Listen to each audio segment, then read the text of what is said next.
gentlemen, we are back to make another video. I'm going to give you my final thoughts on a book that I just finished. This is going to be completely off the top of my head. I do not have my paper with all the information written down. So I was out on a motorcycle ride and I thought I would stop at one of my favorite spots along the way. This is the Adirondacks. This is Sacandaga Lake.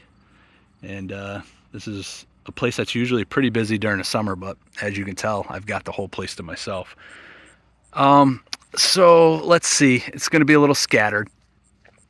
The book I'm about to talk about, I found the author. His name is Jerry Boyd, before I forget. Bookless Pete had left a comment on Maeve Ever Books. I don't know what is wrong with you people that always want to call it Maeve Ever Reads. I don't understand why you people can't get names of channels right. But anyway, she is doing an event where she is going to read only unpublished indie authors for this month. Have not seen a video recently on how that's going, so I look forward to that. And then my comrade Graz from the GKBC Russian network, he is also doing an event where I think he's reading two, maybe three. I think three indie authors every month for the fall, and I think he's calling it the Fall into the Indies. So this is my little portion of jumping on board for both of them. And I guess where I was going with this is Bookless Pete left a comment in Maeve's comment, and this was one of the authors, Jerry Boyd, that he had mentioned. So he had mentioned like 4, maybe 5. I looked them all up, and this one seemed to be something that I would be interested in. So I'm giving it a shot. The name of the book is Bob's Saucer Repair, and it was released in 2019. It was 165 pages, and I think that's it, right? I gave you the name. I think that's it. I remembered most of the information. I'm shocked. This book starts off with Bob coming home, pulling up to his driveway, opens up the old garage door, and there's a flying saucer sitting in his garage with a alien woman working on it. And Bob takes it in stride and decides that he is going to help her fix her flying saucer so she can get back to wherever she's going. If that kind of sounds silly, it is. What I will say about this book is this is one of the reasons I love reading indie authors. It's not something you're going to find in mainstream. The writing is goofy. It's unbelievable. But we just go with it, right? It's a fun thing to do. We just let it be a silly story, and we enjoy it for what it's worth. Palate cleanser is what I kind of think of when I think of this kind of book. Short, easy to read, and it just resets you because it's kind of goofy, it's kind of silly, it's unbelievable. It's probably not written really well, but it's just super enjoyable if you just let it be what it is. I could see where this book wouldn't be for everybody.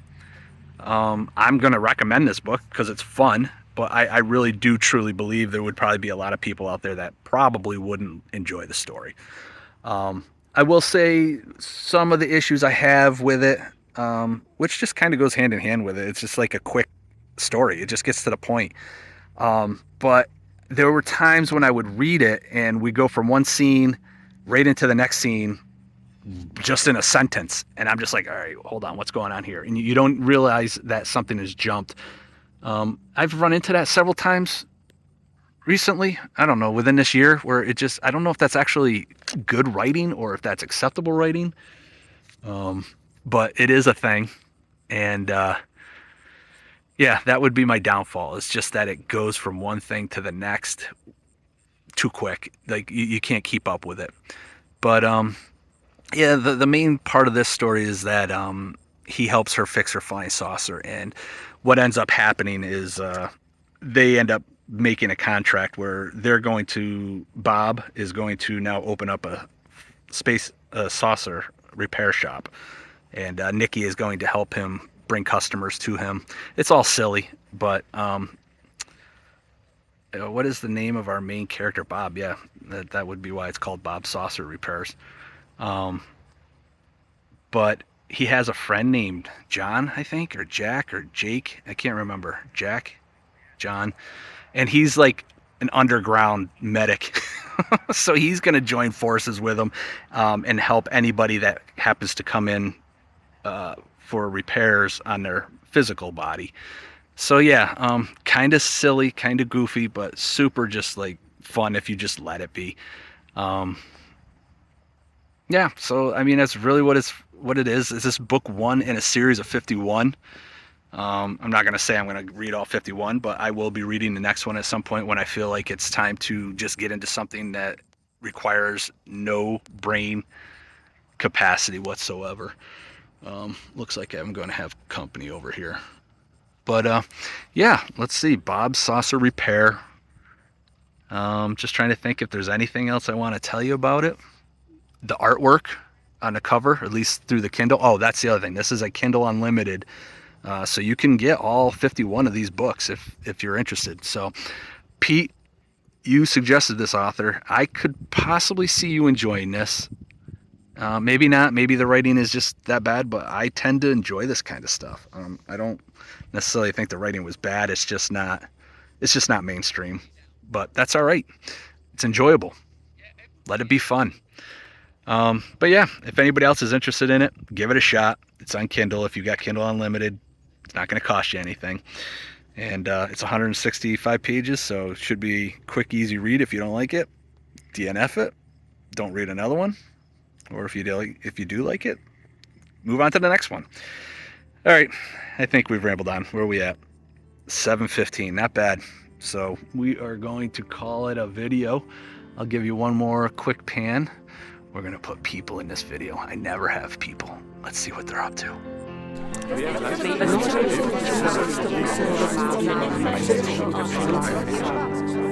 So yeah, we've reached the silly part of the video. But yeah, thanks for watching, and I will talk at y'all later. Bye.